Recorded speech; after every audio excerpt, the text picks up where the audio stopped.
কি না নজর করলো জাল্লা রে, ও জাল্লাই আমার উপরে রে নসিব আমারে ছিল।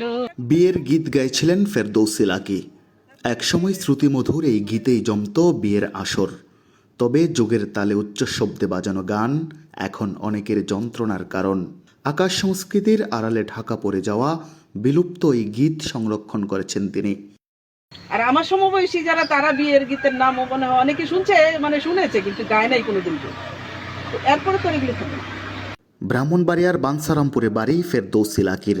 সারা জীবন করে গেছেন শিক্ষকতা। সংস্কৃতিকে ধরে রাখার আপ্রাণ প্রচেষ্টা তার। হারানো এসব গীত লিপিবদ্ধ করেছেন বইয়ের পাতায়। সুমধুর কণ্ঠে সবার মাঝে ছড়িয়ে দেন সেই সুর। কাওয়াই করে টালো না মলরে সখী, কোকিল করে শীতল রাওরে।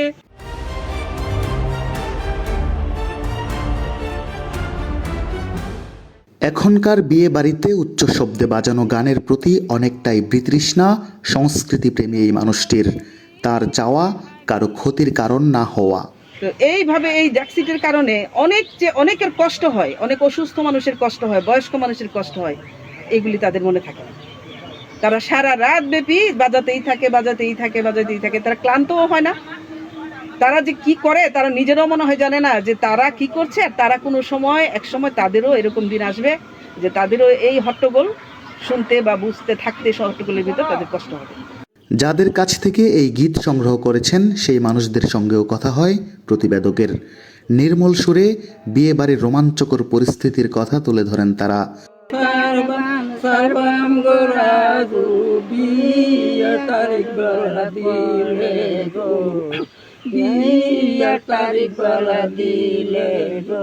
বিয়ার একজনের বাদ বিয়ার কোনো অনুষ্ঠানের ইয়ে হইলে সবাইরে ডাকিয়ে নিত।